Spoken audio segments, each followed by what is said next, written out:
nella Marca, 42enne di Casier muore schiantandosi con la sua moto contro un trattore. Il dramma nel pomeriggio a Carbonera.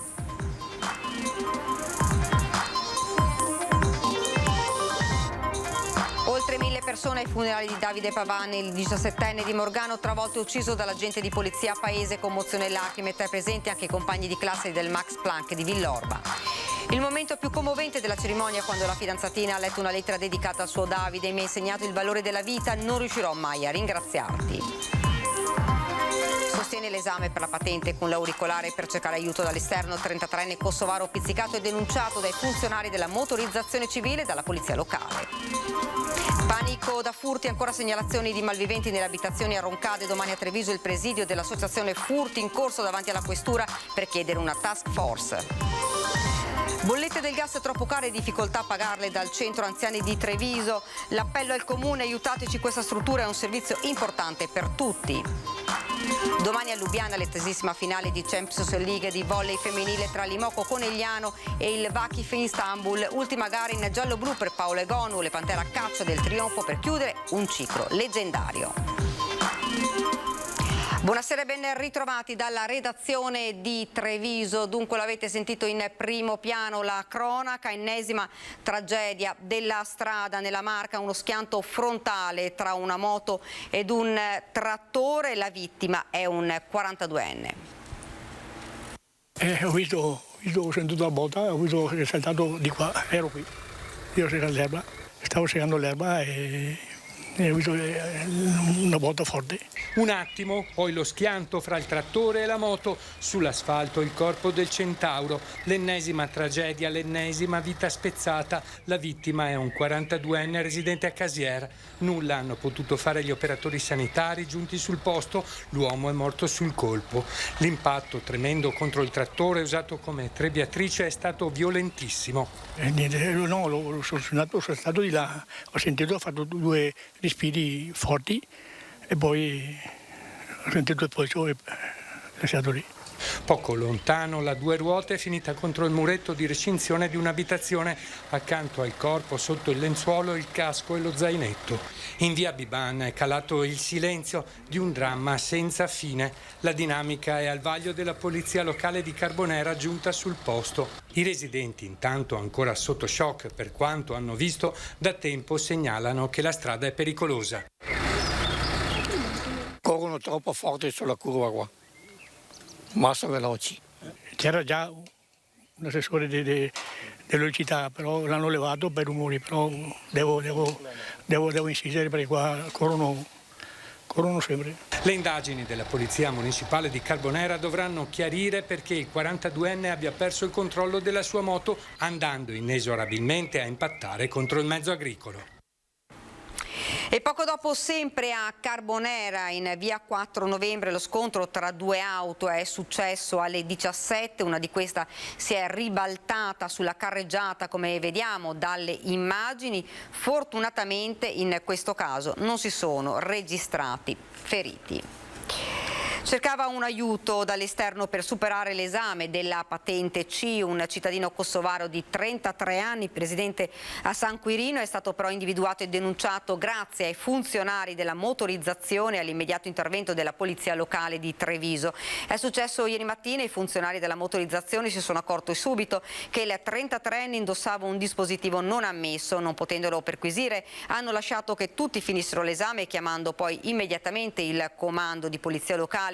Spiega il comandante Andrea Gallo: da un paio d'anni c'è infatti una stretta collaborazione per l'analisi dei documenti falsi tramite il laboratorio di analisi documentale. Terminato l'esame e all'esito della perquisizione personale sono stati trovati 2 Reuter, una videocamera ed un microfono forniti poco prima dell'ingresso in motorizzazione dal complice, che potrebbe essere già individuato nelle prossime ore, e tutto il materiale è stato ovviamente posto sotto sequestro. Movimenti sospetti e tentativi di furti stanno esasperando alcune famiglie della zona di Roncade. Domani l'associazione Furti in Corso ha deciso di andare con una piccola rappresentanza a protestare davanti alla questura.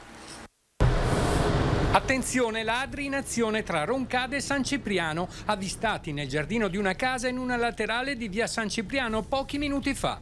La notizia è apparsa nella pagina Facebook di Furti in Corso, dedicata alle segnalazioni in tempo reale di furti ed episodi sospetti. Da alcune settimane a Roncade e zone limitrofe si notano movimenti che non lasciano presagire a nulla di buono. C'è molta paura, anche perché ormai siamo sobbarcati di, come dico sempre io, episodi isolati, no? Come dice qualcuno. In realtà sono a decine continui in tutti i paesi e in tutti i comuni. Quindi sì, c'è ansia, c'è paura e c'è anche un po' di rabbia, anzi ce n'è molta di rabbia su questa situazione. E capiamo tutto, ma devono cercare di capire anche noi, perché vedersi gente sconosciuta che gira in giardino, magari in gruppi di 3-4, questo crea paura e ovviamente rabbia, perché non posso far nulla da solo, non interviene nessuno, quindi cosa faccio? Punto di domanda. Famiglie esasperate che hanno intenzione di chiedere agli enti preposti, prefettura, forze dell'ordine e amministrazioni comunali una maggiore sicurezza nel territorio. Una delegazione di Furti in Corso ha intenzione di recarsi in piazza delle istituzioni di fronte alla questura, perché di fronte alla prefettura in piazza dei Signori la zona è interdetta alle manifestazioni. Per far capire che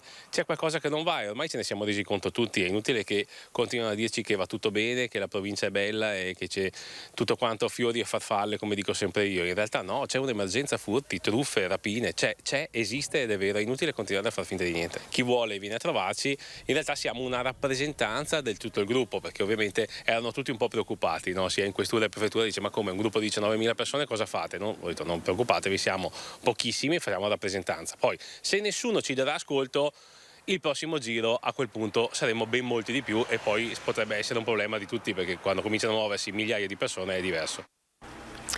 Grande commozione oggi pomeriggio a Morgano per l'ultimo addio al 17enne Davide Pavan, morto nell'incidente stradale di Paese dell'8 maggio. In 1000 si sono stretti attorno alla famiglia e alla fidanzatina Lucrezia, che tra le lacrime l'ha salutato così. Lui è riuscito a prendere meglio di me, tirandolo fuori, insegnandomi a vivere al meglio questa vita piena di sofferenze. E ora sto vivendo la mia più grande sofferenza, senza lui accanto, anche se con questa lettera non riuscirò mai a ringraziarlo per tutto questo amore innato. Grazie.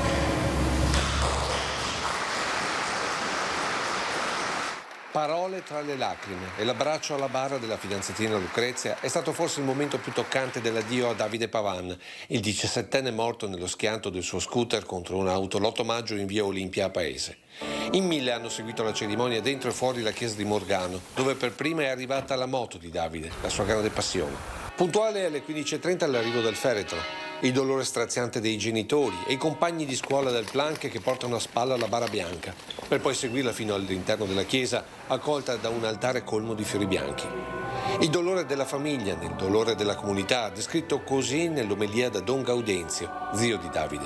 Un evento tragico come questo ci porta immediatamente alla ribellione, alla rabbia, al desiderio di scappare lontano.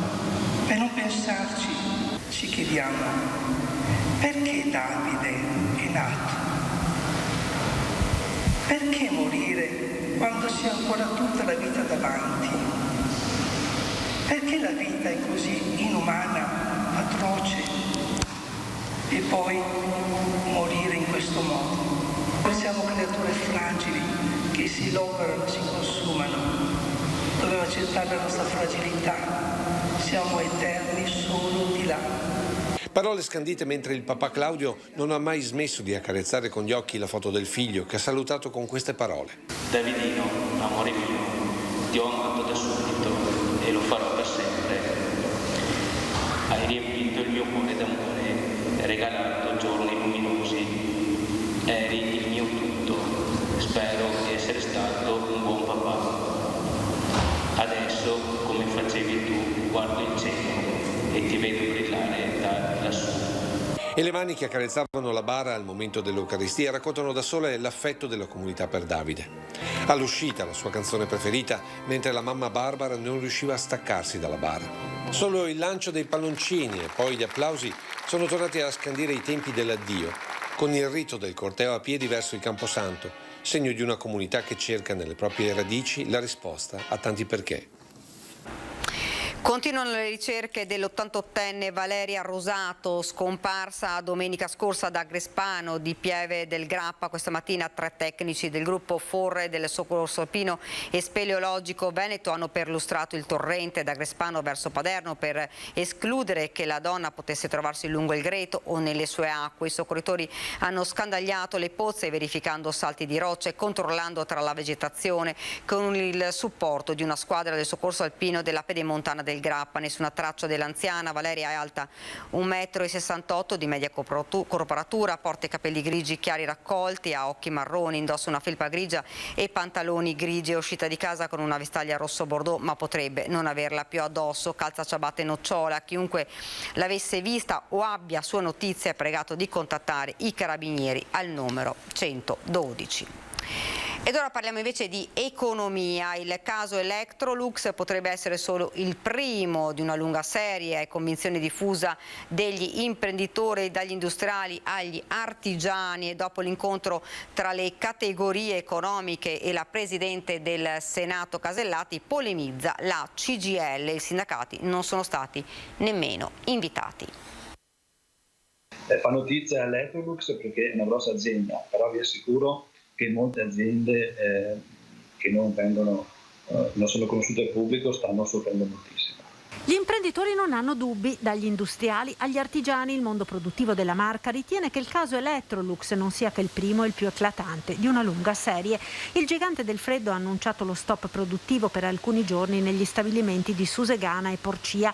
Carenza di materie prime e calo delle vendite che, sommate al caro energia, rischiano, secondo gli imprenditori, di causare la tempesta perfetta. Se il conflitto in Ucraina non si risolverà entro 3 mesi, un'azienda su 4 rischia di dover stoppare la produzione, ha detto 2 giorni fa il presidente di Assindustria Veneto Centro davanti alla Presidente del Senato Casellati.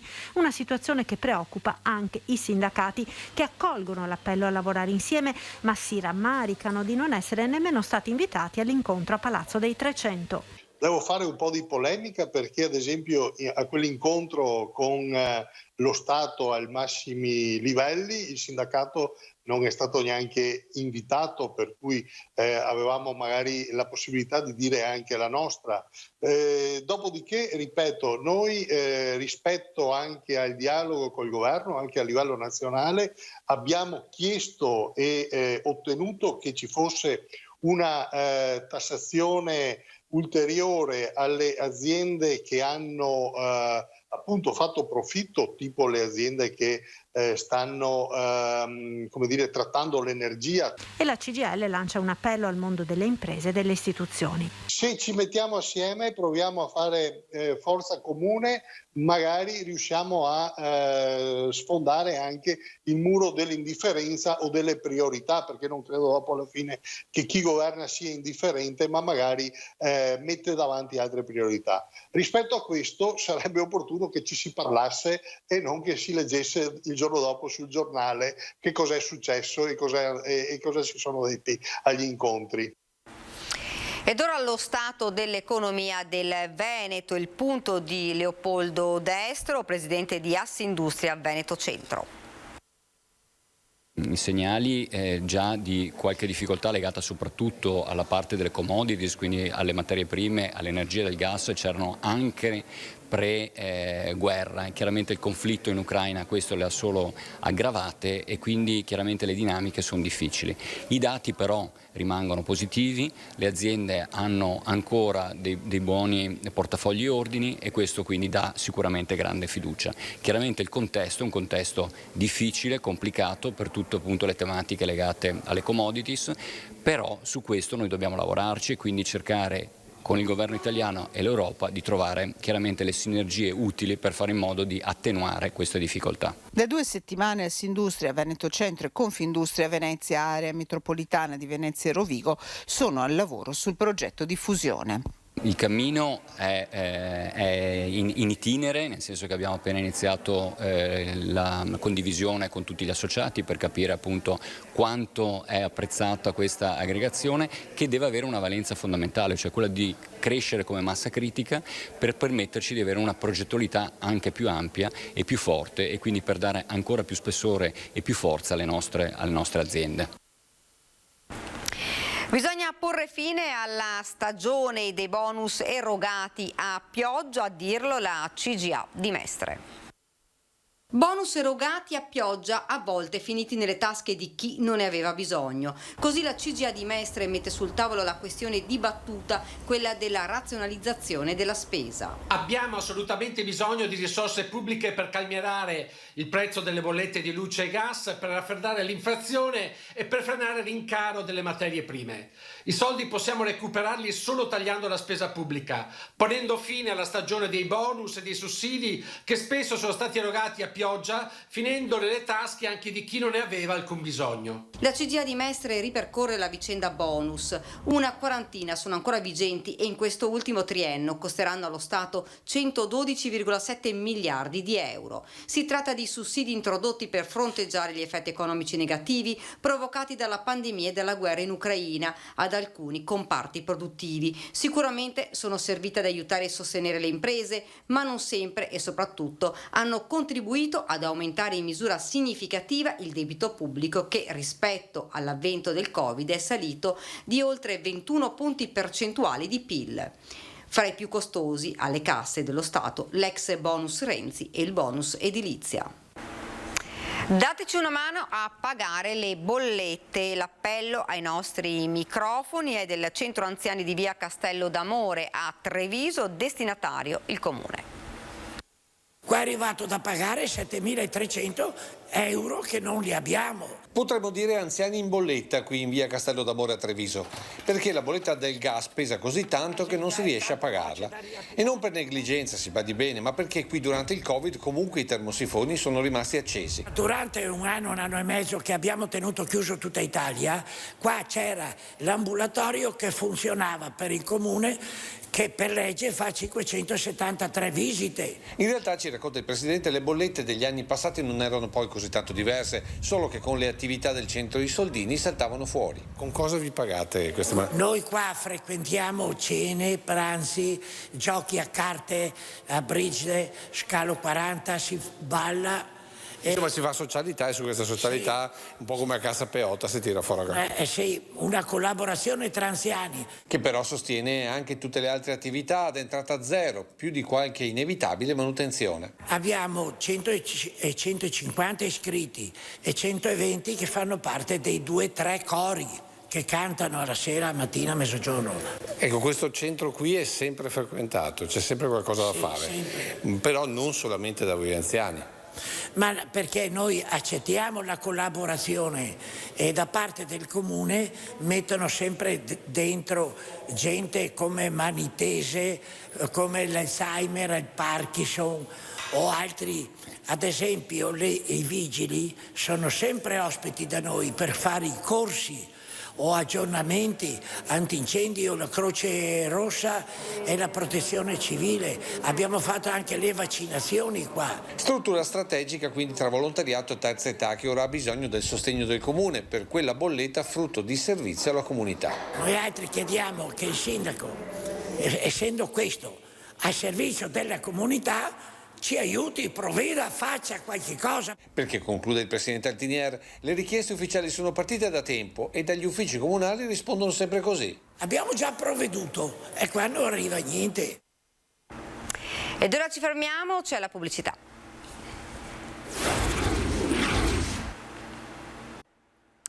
Rieccoci nuovamente in studio. A Masero oggi si è aperta la prima fiera dell'orientamento scolastico, la prima dopo lo stop legato al Covid. Ha visto insieme scuole di formazione e imprese per incontrare famiglie e soprattutto i ragazzi nella scelta del percorso scolastico per sviluppare al meglio i propri talenti.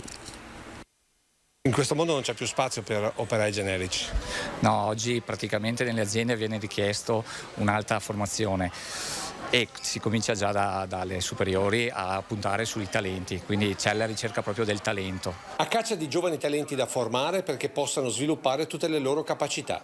Questo è l'obiettivo della prima fiera dell'orientamento che si è aperta questa mattina al Palazzetto dello Sport di Masera. 2 giorni dedicati alle famiglie, ma soprattutto ai ragazzi, affinché capiscano quale sia il loro futuro professionale. Ma quanto importante è l'orientamento per i giovani d'oggi? Allora, l'orientamento è sicuramente importantissimo per i ragazzi che si trovano così giovani a fare una scelta poi per quello che sarà il loro lavoro futuro, un lavoro che sicuramente ci si aspetta che sia un lavoro di successo, che sia un lavoro appassionante e soprattutto che dia loro la possibilità di realizzarsi pienamente per le loro competenze e le loro abilità. Tecnologia e manualità al servizio dei talenti, in un percorso per le nuove leve professionali, ma anche per le imprese, sempre più alla ricerca di figure aziendali formate o da formare. Un'esigenza dei territori che le amministrazioni dell'Asolano hanno concretizzato in questi 2 giorni, dove non è mancata la presenza delle organizzazioni imprenditoriali. Perché bisogna cercare di creare questo collegamento, questo ponte tra questi 2 mondi, il mondo della formazione della scuola e il mondo dell'impresa e dell'imprenditoria. Coinvolgendo appunto anche le scuole attivamente in questo evento, si cerca appunto di fare in modo che magari anche i programmi educativi si adattino alle esigenze effettive del territorio. Quindi la sinergia tra mondo del lavoro e centri di formazione è fondamentale per dare delle risposte che in questo momento mancano. Sì, sicuramente la risposta più importante è quella di preparare del personale qualificato, altamente specializzato, con delle competenze trasversali notevoli che permettono proprio ai ragazzi di entrare presto nel mercato del lavoro, di essere competitivi e soprattutto di rispondere alle esigenze delle necessità delle aziende. Per quanto riguarda i furti, domani, come vi avevo anticipato, ci sarà una piccola protesta non davanti alla questura, come vi avevo detto, ma in piazza Indipendenza a Treviso. A inscenare questa protesta sono gli esponenti dell'associazione Furti in Corso per i continui furti dell'ultimo periodo. No, non è obbligatorio indossare la mascherina al lavoro. La tesi è di Veneto Imprese Unite, che ha dato mandato a 2 avvocati di chiarire quando un lavoratore o un datore di lavoro è sanzionabile se non indossa la mascherina. Stando all'ordinanza in vigore oggi, non è possibile vincolare nessun lavoratore delle aziende a indossare la mascherina. Ovviamente può essere consigliato in determinate situazioni, assembramenti, eventi o uffici piccoli non facilmente arieggiabili, però un vero e proprio vincolo, secondo l'ordinanza del 28 aprile, non poteva più sussistere. Colpo di scena sull'obbligo di utilizzo di mascherina per i lavoratori autonomi. A fare le pulci alla circolare inviata da diverse associazioni di categoria dopo l'incontro del 4 maggio tra governo e parti sociali, gli avvocati dell'Associazione di Commercianti Veneto Imprese Unite. Secondo il duo Gatti-Franchine, nell'ultima ordinanza del ministro Speranza del 28 aprile non v'è riferimento all'utilizzo dei protocolli nei luoghi di lavoro una volta cessato lo stato di emergenza. Il riferimento ai protocolli stretti con INAIL e parti sociali per contrastare la diffusione del Covid è contenuto invece in 2 decreti, poi convertiti in legge nell'estate del 2020. Importante il riferimento ad uno dei 2 decreti all'articolo 1. Viene detto che i luoghi di lavoro possono essere sospesi, quindi le attività possono essere sospese qualora non venissero mantenute tutte quante le norme dei protocolli, quindi appunto in questo caso la mascherina, qualora non ci sia comunque abbastanza attenzione a evitare il contagio. Questo vuol dire che la mascherina diventa obbligatoria solo nel momento in cui, ad esempio, non c'è una reazione ben consentita, non si lavori all'aperto, non ci sia magari la distanza tra i colleghi che lavorano a contatto per più di 15 minuti. Quindi anche qui è sicuramente opinabile sia l'intervento eventualmente di chi va a sanzionare, ma anche si può dare bene, magari con l'aiuto di legali preparati, un'obiezione all'eventuale contestazione, perché non c'è una norma vera e propria che impone l'obbligo della mascherina nei posti di lavoro. Insomma, i protocolli non sono più vincolanti per le aziende se non nella misura in cui il contagio è identificato come infortunio sul lavoro. Il nostro consiglio alle aziende venete, rimarca Aiello, rimane quello di continuare ad usare la mascherina in caso di situazioni realmente rischiose e di poterla invece togliere serenamente nei luoghi in cui il rischio di contagio è realisticamente basso, con l'accortezza di continuare a prevedere postazioni gel ben distribuite, areazione costante e distanza adeguata tra i colleghi. Alto Sile Bye Bike, una pedalata lungo i 5 comuni dell'Alto Corso del Sile per promuovere le bellezze del territorio. Appuntamento il 19 giugno. Ci sarà una pedalata che si chiama Alto Sile Bye Bike e quindi una pedalata con una giornata meravigliosa per tutte le famiglie, non è una gara, una competizione. Appuntamento il 19 giugno. I 5 comuni del nuovo marchio d'area Alto Sile organizzano la prima manifestazione destinata alla promozione delle bellezze del territorio a cavallo tra le province di Treviso e Padova lungo il corso del Sile. Vede Lago, Piombino Dese, Istrana, Morgano e Quinto. Una pedalata su 3 percorsi da 35, 20 o 15 km con 4 punti d'accesso. Non 5 perché 2 comuni che sono Piombino e Vede Lago lo mettono in comune, sarà la Porta dell'Acqua e quindi un punto di partenza meraviglioso, proprio naturalistico, e sarà una pedalata turistica aperta soprattutto alle famiglie, ai bimbi, per trasmettere il meraviglioso patrimonio naturale ma anche architettonico, gastronomico, culturale che tutta l'asta del fiume Sile possiede. Un'occasione per i 5 comuni dell'Alto Sile di presentarsi come destinazione turistica in grado di offrire escursioni nella natura, sport, la bellezza delle ville venete, l'enogastronomia. E farlo tutti insieme, perché sennò da soli non si riesce veramente a raggiungere il turista e ad offrire anche un qualcosa di peculiare. Ciascuno di noi ha sotto questi diversi punti di vista dei punti di interesse davvero da promuovere. Siti naturalistici, culturali, prodotti tipici da valorizzare. Bisogna però far sì che vengano conosciuti dai turisti, e questo è sicuramente l'obiettivo di questo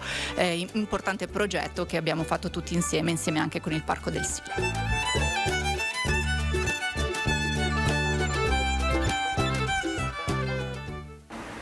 Sport domani a Lubiana, l'attesissima finale di Champions League di volley femminile tra Limoco, Conegliano e il Vakif in Istanbul, ultima gara in giallo-blu per Paola Egonu, le Pantere a caccia del trionfo per chiudere un ciclo leggendario.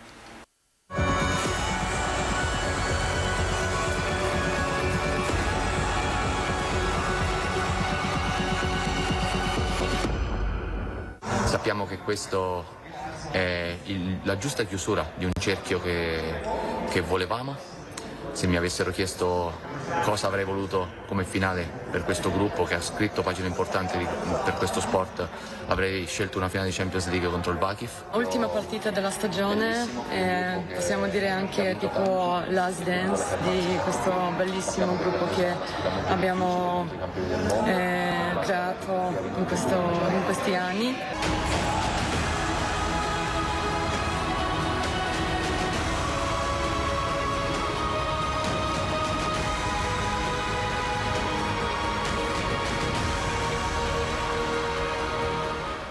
L'hanno ormai tutti ribattezzata The Last Dance, parafrasando l'ultima stagione di una squadra leggendaria del basket NBA come i Chicago Bulls di Michael Jordan.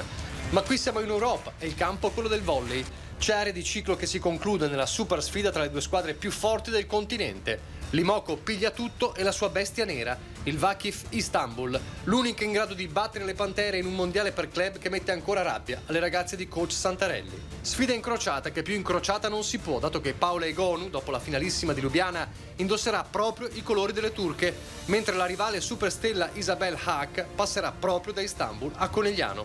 Una sfida da vincere soprattutto per i 1500 tifosi giallo-blu che saranno presenti sugli spalti sold out da 12.000 posti. Siamo strafelici di aver così tanto seguito, tutti quanti sono sicuro saranno vestiti di giallo e di blu per sostenerci, sarà veramente bellissimo. Sono sicuro che potranno darci quell'ulteriore spinta per provare a battere una squadra importante col Vakif.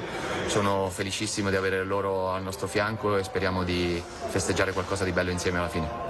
Capitan Volost è pronto a orchestrare Plummer, Silla, Foli e De Cruyff, ma è chiaro che tutti gli occhi saranno addosso a lei, la magica Paola Egonu, chiamata a chiudere il cerchio dei suoi 3 anni d'oro a Conegliano. Una Egonu emozionata alla vigilia della partenza, ma pronta a trasformarsi nella macchina da punti e issare Conegliano di nuovo sul tetto d'Europa. Sarà una partita interessante, sarà una partita bella, una partita emozionante e niente, ringrazio tutti, società, tifosi, ragazzi, staff e non vedo l'ora, ci vediamo il 22 a Lubiana. Ed ora siamo alla nostra pagina da Belluno e provincia.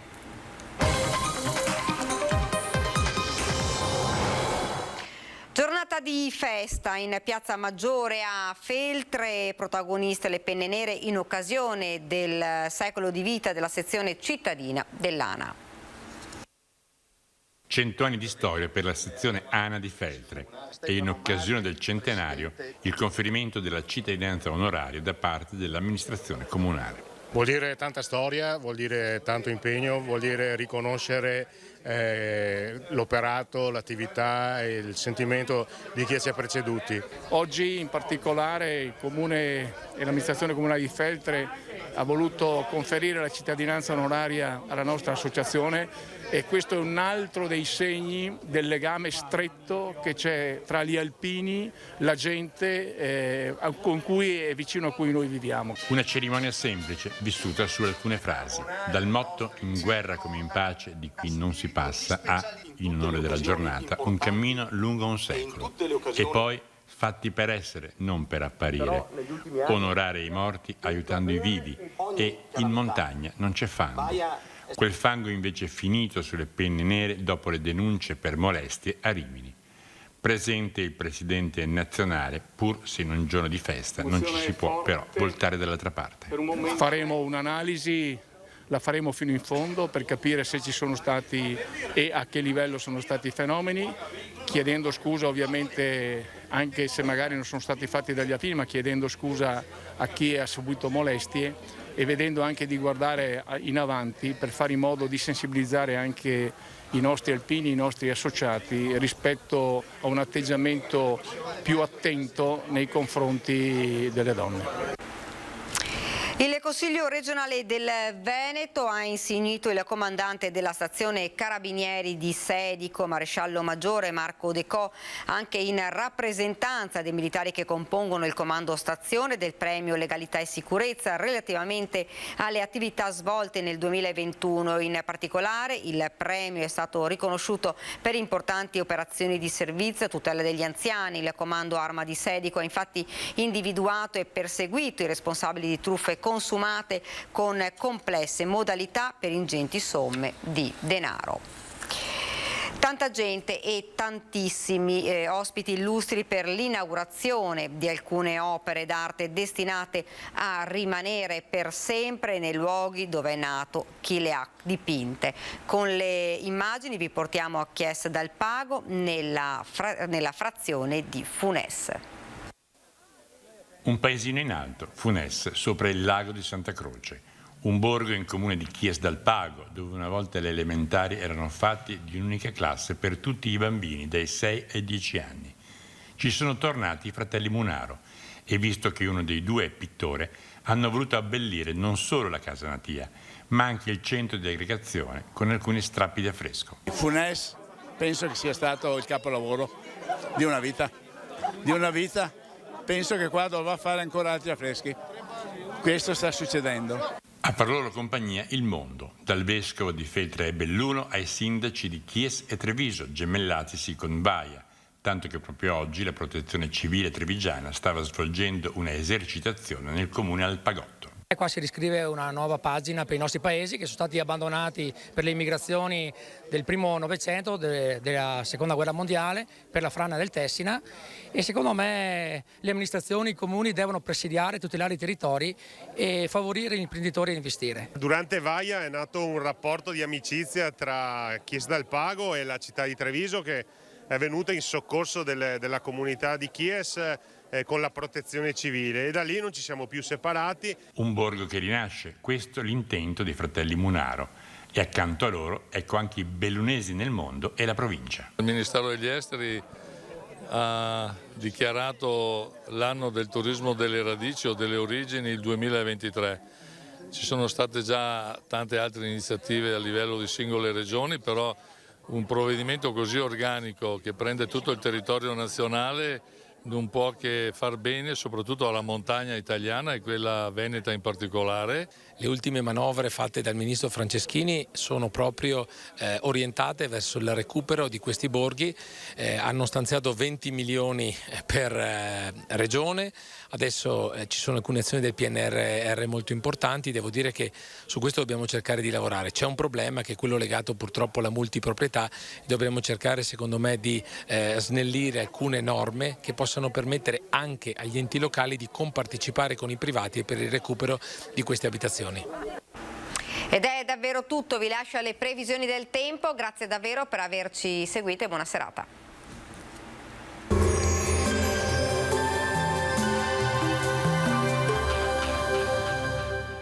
Entra nel mondo Lolato. Da oltre 40 anni un team di professionisti per migliorare la qualità della tua vita. Centro del piede con servizi di podologia, laboratorio per la produzione di plantari e calzature su misura. Benvenuti al Meteo. Prosegue senza sosta sul nostro paese il dominio dell'anticiclone africano che spinge una massa d'aria sempre più rovente. Vediamo il dettaglio di domenica 22 maggio. Sul Veneto avremo un ampio soleggiamento. Nel corso del pomeriggio tendenza ad aumento della nuvolosità sulle zone montane e pedemontane con qualche temporale. In serata più nubi con cielo a tratti coperto anche sul resto della regione. Temperature minime tra 14 e 20 gradi, massime invece tra i 27 e i 33 gradi con caldo intenso. Ci spostiamo ora sul Friuli Venezia Giulia, anche in questo caso tanto sole e a seguire sulla zona montana il cielo sarà variabile con qualche locale temporale. Temperature minime tra 16 e 20 gradi, massime sui 28-31 gradi. Infine diamo uno sguardo al Trentino Alto Adige dove avremo poche novità. Inizialmente sarà soleggiato, col passare delle ore più nubi e occasionali acquazzoni sparsi. Temperature minime intorno ai 16-18 gradi, massime sui 32 all'incirca. Dal meteo per ora è tutto, vi auguro come sempre un buon proseguimento con Antenna 3.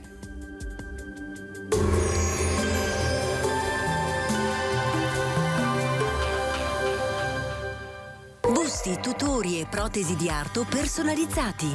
Ortopedia e sanitaria Lolato. A Treviso e Montebelluna. Lolato, soluzioni per star bene.